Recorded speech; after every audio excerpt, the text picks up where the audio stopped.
EQ is not glamorous, it's not sexy, not like compression. It's just a tool. It's not like I have anything personal against it or anything. I just try to use it in a limited fashion, because its overuse can be really destructive. Not just to the thing you're EQing, but to the whole project. It really doesn't take much to throw off the entire balance of your mix. Nothing will muddy up a mix faster than too much boosting, and nothing will suck the balls and life out of your mix like too much cutting. Which is why I mostly stick to small, purposeful moves that are solving a specific, clearly defined problem. If you find yourself having to EQ something so much that it starts to look like this, you probably just need to go back to the drawing board and maybe choose different samples or something. You really shouldn't have to EQ drum samples that much anyways. I mean, they're specifically engineered to sound good right out of the box, and there's probably already processing on most of them. Now, it might sound like I'm shitting on EQ. I'm really not. It's probably the single most useful tool in your tool bag. Like, if I was forced to do a mix with only one kind of processing, I'd probably pick like a parametric EQ. I'm just saying you shouldn't go overboard with it. It can get really destructive really fast. But before we talk about mixing, let's just get a lay of the land here.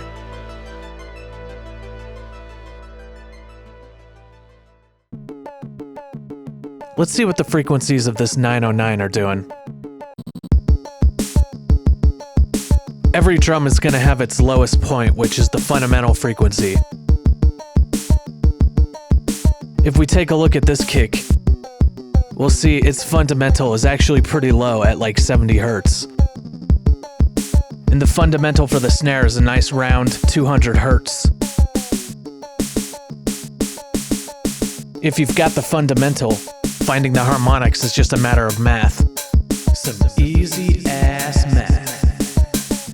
The hi-hats don't really have a fundamental. It's just a big swath of noise that pretty much dominates from 250 Hertz all the way up to 20 kilohertz. And then you've got the toms.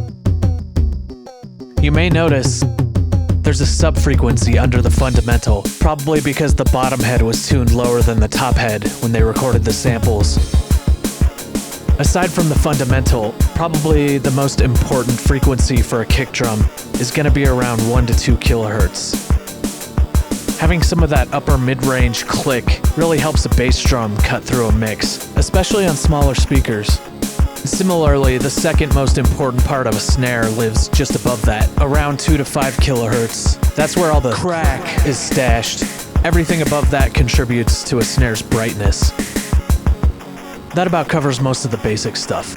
So now that we've got all that stuff out of the way, let me show you what I end up doing like 80% of the time when I'm EQing the drum bus.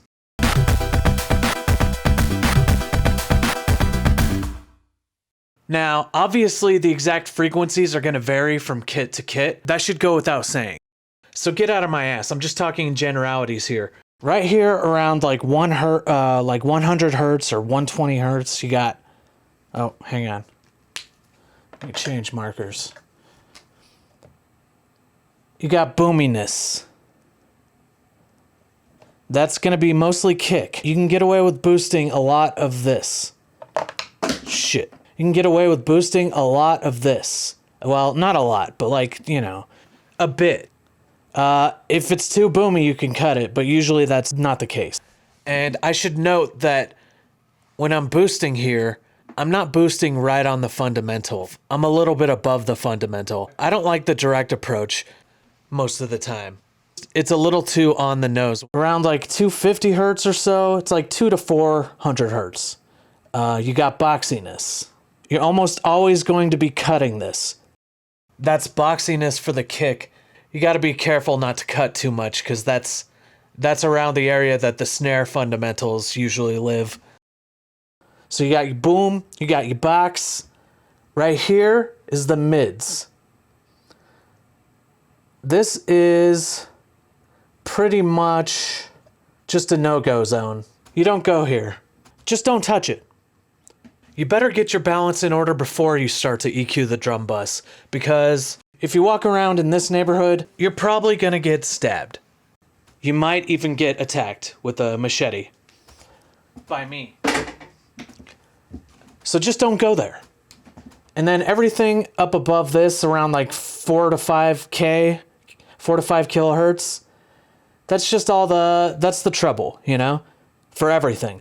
If shit's not bright enough, you know, you can just shelf this up.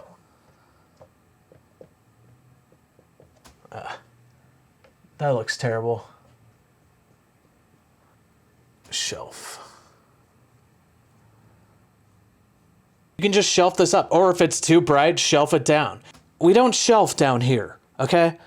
Do not shelf down here. This requires a more surgical touch. We don't shelf, you know, no. Bad. Don't do that. Stop. What else? Oh, okay. There are other things you can do with the mids that don't involve... Listen, you're just gonna F everything up. There's too many elements that are mixed all in one spot here to really do anything about it. There's just too many differing factions. You've got the snare, you've got the kick. You might as well just forget about it. But here's the thing. If you really, really need more mids and you can't do anything else about it, well, what we do is we do communism. Instead of raising this up, we lower everything else.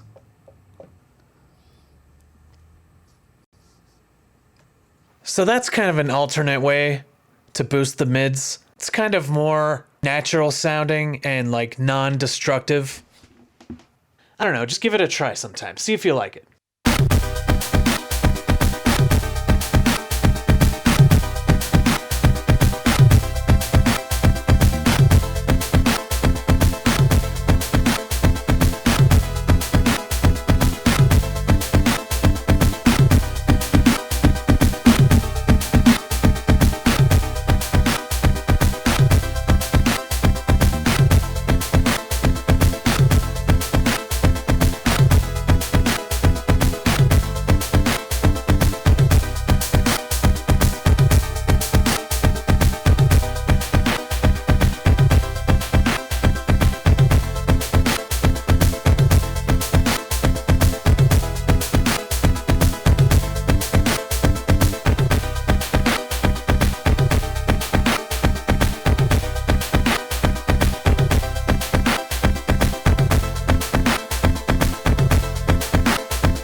All of your most important harmonic content is pretty much in the mids.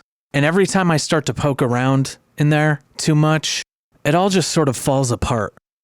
It could start a chain reaction that'll threaten the entire balance of your mix. The human ear has kind of a bias towards the mids, so it perceives them the loudest, due to this thing called the Fletcher-Munchausen curve. Flipper Munson was a great scientist who discovered the human ear. Suffice it to say, everything kind of lives in the mids, and the more you kind of start to poke around those frequencies, I don't know, man, it just doesn't sound good. I don't know. Give me a break, kid, you're bothering me. I'm just saying you're playing with fire if you go there too much. You're going to the highway to the danger zone if you do that too much. But if you want to do that, you know what? Be my guest. Have a good time. Why don't you just smoke some crack too while you're at it? You won't catch me in the danger zone. And now is the part of the video where I say the opposite of what I've said up until now. Because it will make me look measured and reasonable and not at all like a crazy person. You can just boost the mids a little bit. It's fine. It's probably gonna be fine. It's cool, man. If that's the most direct path to just fixing something real quick, then just do it. I'm just saying, don't go all OCD and start looking for problems. It's like whack-a-mole. I know I said earlier I don't ever shelf up the low end of the kick, and that's true for the most part. And the reason for that is, I don't have a subwoofer. I don't have speakers that can reproduce stuff, at like 40 hertz or whatever. It would be silly of me to start messing with frequencies that I can't even hear. It's like you're meddling with forces you don't understand. You don't know what's going on down there. There could be anything down there. You could end up turning up stuff that's gonna like blow out a bigger system. You could cause other issues like distortion or like loss of headroom. You might be turning up weird rumbly noises down there. I'm way more likely to just roll off some of that than I am to boost it. And even then, I don't usually roll things off just automatically. Just concentrate on frequencies that you're having like a tangible issue with, and I think you're gonna have a much better time. Or at least, that's what all the audio engineering gurus on YouTube say, and I trust them.